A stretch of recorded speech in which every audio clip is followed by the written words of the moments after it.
Hello guys, good morning, good morning. Araw ng linggo guys, pizza G's, buwan ng Mayo. Okay guys, inaayos ko muna yung kubo ko guys.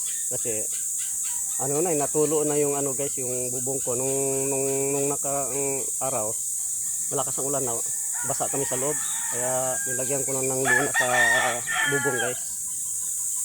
Ayun guys, lagyan ko ng bubong. Ayusin ko muna yan.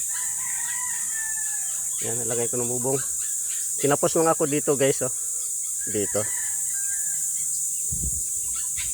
Ano, may bubong. Tinapos ako dito. Ayun. Hanggang doon. Tinapos ako. Hanggang dito lang guys yung tarpal. Wala doon, hanggang dito lang. Kasi to 16 by 26. Kailangan ko lang pa. Kailangan u-order pa ako ng trapal na luna. Yung 6 by 22 ang haba. Para maakasan na doon. Tapos yung paroon naman, ganoon din. 6 by 22 hanggang doon. Naayos ko guys. Saka nag-order din ako ng kawayan. 10 pirasong kawayan. Guys. Gawa ng dingdingin ko dito guys, palibot. Tapos maglagay pa ako dito ng kawayan.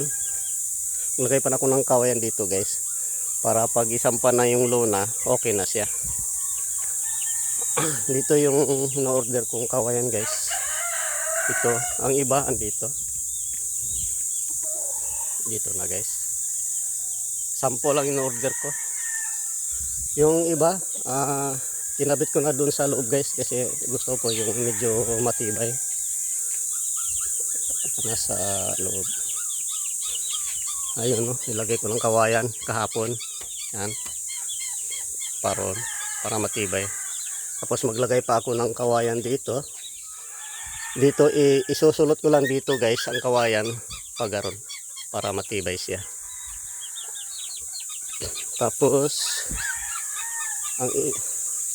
Tapos dito, dingdingin ko dito ng kawayan guys. Dito. Dingdingin ko na tong kawayan dito. Hanggang doon, dingdingin ko yan. Tapos yung ito guys, yung sa dati guys, tanggalin ko ito. Baklasin ko to lahat. Ito. Kasi dingdingin ko dito O, baklasin na ito. Pati dito, baklasin ko na yon para medyo maluwag kami dito. Tapos dito naman guys, sa loob, dito sa may lutuan namin, dito kami nagluluto guys. Dito kami nagsasama.